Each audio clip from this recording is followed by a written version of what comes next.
பாஜகவில் மூத்த தலைவர்கள் பலர் இருக்கும்போது அன்புமணி ஏன் தலைவரானார் என அமைச்சர் சிவசங்கர் கேள்வி எழுப்பியுள்ளார். மேலும் மக்கள் தொகை கணக்கெடுப்பை நடத்த வேண்டும் என கூட்டணியில் குழாவும் மோடி அரசை கேட்க அன்புமணிக்கு தைரியம் இருக்கிறதா என்றும் அமைச்சர் சிவசங்கர் வினா எழுப்பினார். இந்நிலையில் பாஜக கௌரவ தலைவர் ஜி.கே. மணி பதிலடி கொடுத்துள்ளார். இது தொடர்பாக அவர் வெளியிட்டுள்ள அறிக்கையில், தமிழ்நாட்டில் கல்வி மற்றும் அரசு வேலை வாய்ப்புகளில் வன்னியர்களுக்கு உள்ளிட ஒதுக்கீடு வழங்க எந்த தடையும் இல்லை என்று உச்சநீதிமன்றம் தீர்ப்பளித்த 1000 நாட்களுக்கு மேலாகியும் அதை செயல்படுத்த போலீஸ், சமூக நீதி, திமுக அரசு எந்த நடவடிக்கையும் எடுக்காததை கண்டித்து பாமக சார்பில் நடத்தப்பட்ட போராட்டம் தமிழகத்தை தொடர்ந்து கொள்ளையடிக்கலாம் என்ற திமுகவின் கனவை கலைத்திருக்கிறது. அதனால்தான் அறிவாலய அடையாளை ஏவி விட்டும் சமூக நீதி காவலர் மருத்துவர் ஐயா அவர்களுக்கு எதிராகவும் பாமக தலைவர் மருத்துவர் அன்புமணி ராமதாஸ் அவர்களுக்கு எதிராகவும் மோசடி எழுப்ப வைத்திருக்கிறார்கள். பாமக நிறுவனர் மருத்துவர் ஐயா அவர்களும் மருத்துவர் அன்புமணி ராமதாஸ் அவர்களும் எழுப்பிய வினாக்கள் மிகவும் தெளிவானவை.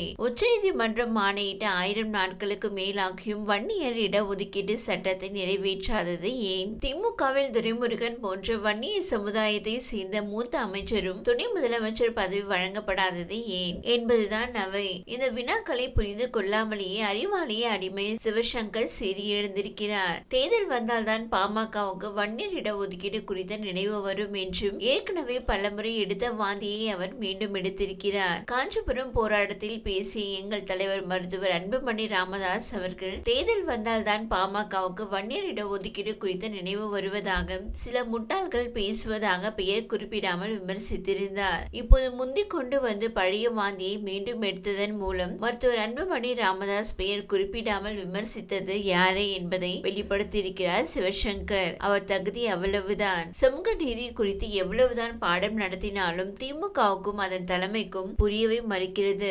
உச்சநீதிமன்ற தீர்ப்பின் அடிப்படையில் வன்னியர்களுக்கு இடஒதுக்கீடு வழங்கும் விவகாரத்தில் மத்திய அரசுக்கு எந்த பங்கும் இல்லை. அதை உச்சநீதிமன்றமே அதன் தீர்ப்பில் தெளிவாக கூறியிருக்கிறது. தமிழ்நாட்டில் சாதிவாரி மக்கள் தொகை கணக்கெடுப்பு நடத்திதான் வன்னியர்களுக்கு இடஒதுக்கீடு வழங்க வேண்டும் என்று எந்த இடத்திலும் நீதிமன்றம் கூறவில்லை. வன்னியர்களின் பின்தங்கிய நிலைக்கான தரவுகளை திரட்டி அவர்களுக்கு இடஒதுக்கீடு வழங்கலாம் என்பதுதான் உச்சநீதிமன்றத்தின் தீர்ப்பு. அந்த தரவுகளை திரட்டி ஒரு மாதத்தில் வன்னியர்களுக்கு இடஒதுக்கீடு வழங்கி இருக்க முடியும். ஆனால் வன்னியர்கள் மீதான வன்மம் மற்றும் இனவெறியால் தான் அதை செய்வதற்கு திமுக அரசு மறுத்து வருகிறது.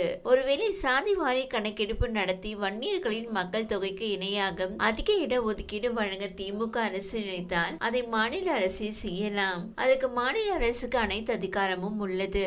அதனால்தான் 2010ஆம் ஆண்டு ஜூலை 13ஆம் தேதி 69% இடஒதுக்கீட்டு வழக்கில் தீர்ப்பளித்த உச்சநீதிமன்றத்தின் அன்றைய தலைமை நீதிபதி கபாடியா தலைமையிலான அமர்வு தமிழ்நாட்டில் சாதிவாரி கணக்கெடுப்பு நடத்தி 69% இடஒதுக்கீட்டை உறுதி செய்யும்படி தீர்ப்பளித்தது.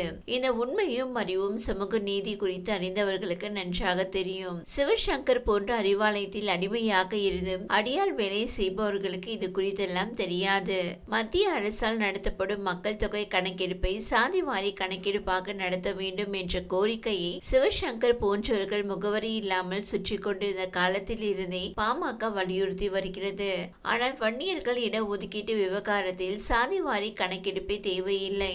ஒருவேளை தேவைப்பட்டாலும் அதை மாநில அரசே செய்யலாம். தமிழக அரசுக்கு உண்மையான விருப்பம் இருந்தால் இது குறித்து உச்சநீதிமன்றத்திடமிருந்தே விளக்கம் பெறலாம். அதை விடுத்து எல்லாவற்றுக்கும் பாரதிய ஜனதா என்ற பூச்சாண்டியை காட்டி மக்களை ஏமாற்ற முயலக்கூடாது. திமுகவின் இந்த பூச்சாண்டி வேலையும் நாடகங்களும் இனியும் மக்களிடம் ஈடுபடாது என்பதை உணர்ந்து கொள்ள வேண்டும். 2021ஆம் ஆண்டு மக்கள் தொகை கணக்கெடுப்பை சாதிவாரி கணக்கெடுப்பாக நடத்த வேண்டும் என்றும் கடந்த சில ஆண்டுகளில் பிரதமர் மோடி அவர்களுக்கு மருத்துவர் ஐயா அவர்கள் 3 முறை கடிதம் எழுதியுள்ளார். மருத்துவர் அன்புமணி ராமதாஸ் அவர்கள் மாநிலங்களவையில் 6 முறை வினா எழுப்பியுள்ளார். அண்மையில் கூட மாநிலங்களவையில் உரையாற்றிய மருத்துவர் அன்புமணி ராமதாஸ் அவர்கள் சாதிவாரி மக்கள் தொகை கணக்கெடுப்பு நடத்த வேண்டியதன் தேவை குறித்து புள்ளி விவரங்களுடன் வலியுறுத்தினார். அப்போதெல்லாம் அமைச்சர் சிவசங்கர் எங்கு எந்த நிலையில் இருந்தார் என்பதுதான் தெரியவில்லை. இப்போதும் கூட எங்களுக்கு எந்த தடையும் இல்லை. நாளையே பாரதிய ஜனதா கூட்டணியிலிருந்து வெளிவருகிறோம். மருத்துவர் அன்புமணி ராமதாஸ் அவர்கள் கூறியதை போல திமுகவுக்கு நிபந்தனை இல்லாத ஆதரவு வழங்குகிறோம். அப்படி செய்தால் வரும் 6ஆம் தேதி தொடங்கும் சட்டப்பேரவை கூட்டத்தொடரில் வன்னியர்களுக்கு 15% இடஒதுக்கீடு வழங்கும் சட்டத்தை திமுக அரசு நிறைவேற்றுமா? இப்போது உள்ள தடைகள் அனைத்தும் பாஜக அணியிலிருந்து பாமக வெளியே வெளியேறினால் உடனடியாக விலக்கிவிடுமா. இவ்வாறு ஜி.கே. மணி தனது அறிக்கையில் தெரிவித்துள்ளார். இந்த வீடியோ உங்களுக்கு பிடித்திருந்தால் லைக் செய்யுங்க. மேலும் இதுபோல் வீடியோ தொடர்ந்து பார்க்க நம்ம ஒரு சேனலை சப்ஸ்கிரைப் மற்றும் ஃபாலோ செய்யுங்க.